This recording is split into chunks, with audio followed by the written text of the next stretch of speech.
one more, David. Who's one more to carry the boats? You're gonna do it, you're gonna do it, you're gonna do it.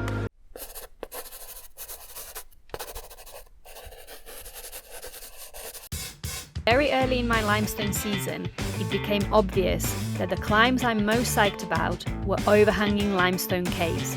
My goal was to climb 5 7As, 2 7A pluses, and to at least try a 7B in my 4-month block. I gravitated towards overhanging stuff, so my training had to match exactly what I was trying to achieve. I broke it down in order to better understand what I need to do.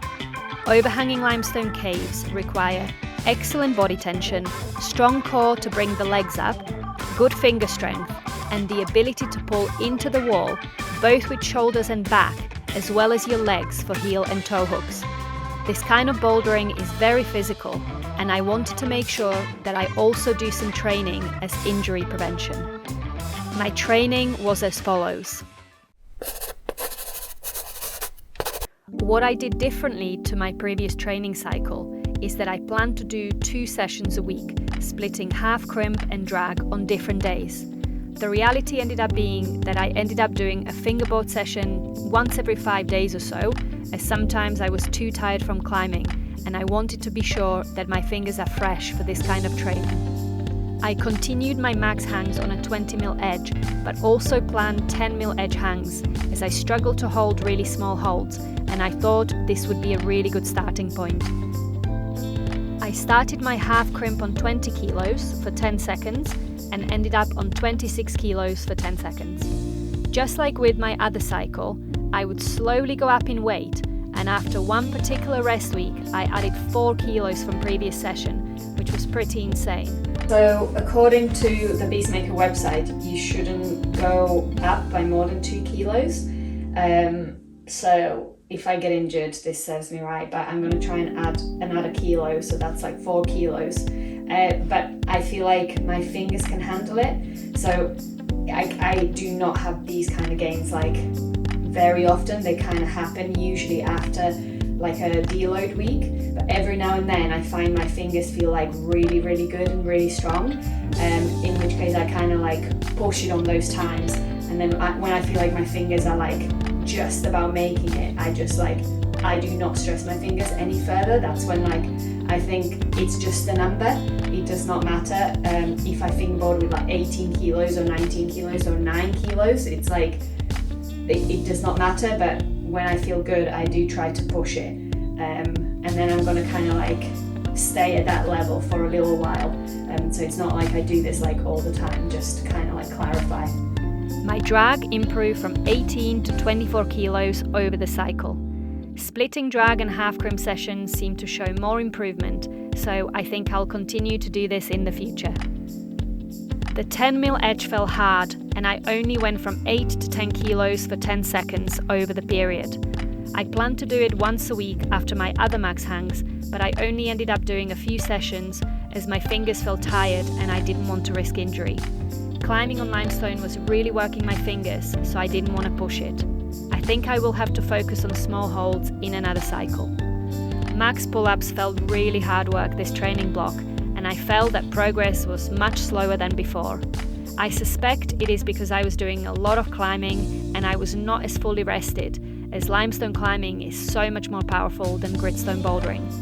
I went back to 2 hands max weight as I thought that I needed to up my max strength before going back to 1-arm pull-up training. I would do max pull-ups once a week when I was feeling relatively fresh. I tried to do 3 to 4 reps and started with 17 kilos added weight. I got to 20 pretty quickly and then stayed there for a while. At the end of the training cycle, I got to 22.5 for 3 reps. It felt like I was maintaining pulling strength rather than getting so much stronger, even though I guess on paper there was still improvement. Maybe I have entered the phase where newbie gains are gone. Here comes the hard work for marginal strength gains. For the rest of the focus points that I outlined at the start of the video, I created a bucket-like system. I would have 3 buckets, and in each of them there would be 3 to 5 exercises that are rotated. I kind of loosely based this on a full body split protocol where you work out multiple times a week, spreading the overall volume throughout the week rather than in one session, as in the traditional bro split protocol. I did this so that I can be flexible and tailor my training around climbing outside, which is so weather dependent in the UK. The main exercises that I religiously did every week were these. I absolutely loved doing bench pulls. I could feel so much stronger after the cycle. I realised that I kind of turned them into rows, as I was doing them with dumbbells rather than a barbell, and so the orientation of my hands was different.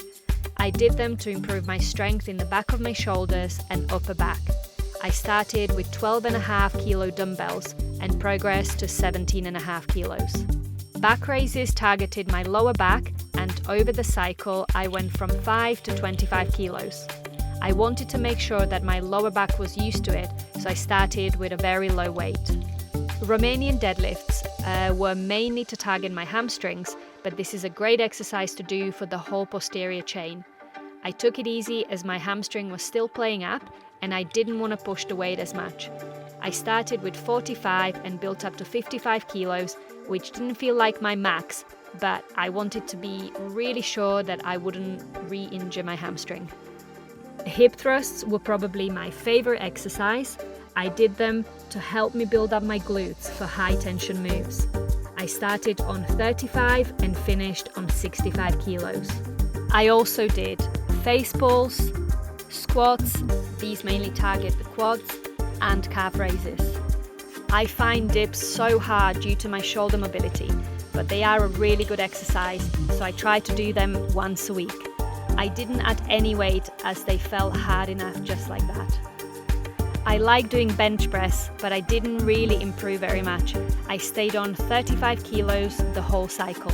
I did shoulder press with a barbell and the usual weight was 25 kilos. Sometimes though, I felt like I had to drop the weight to 20 kilos in order to do 8 to 10 reps. This was an area where I didn't seem to see that much of improvement on paper. I suspect the reason for this is that I would always do these after my climbing session when I was already a bit tired. The focus wasn't necessarily to add tons of weight, but if I'm honest, I definitely thought that over the cycle there will be improvement. I think in future I will try higher reps and smaller weights to see if that works better, or treat it as a max strength exercise and do it when I'm absolutely fresh. But I guess in this training cycle I didn't get injured, so in a way, goal accomplished. That front lever. I continued with my lattice front lever YouTube guide, but the priority was to just keep the core strength. I was so focused on my climbing goals that the front lever wasn't that much of a priority. I kept doing the 90-degree leg hold as well as extended leg holds once a week. On other days, I did windshield wipers and leg to bar, which I think are some of the best core exercises for roof climbs. I don't think I progressed very much in terms of max core strength, but I definitely kept my level of core fitness as I felt really good and strong on roofs. It was an interesting training cycle. I felt probably in the best shape of my life, but would I repeat this protocol? I'm not sure that I would do this exact same thing again. Firstly, I did improve in the areas where I wanted to and didn't get injured, so that's a tick. However, this did feel like a full-time job. I spent a lot of time working hard. When I was planning my training, I thought that I will not be able to climb as much, and so it made sense to do more workouts. However, I ended up climbing outside anywhere between 2 to 4 times a week, depending on conditions, which amounted to a lot of time and energy expended on training and climbing combined. I didn't feel overly tired or burnt out. It is so important to look back though, and to review whether what you have done was actually worth it.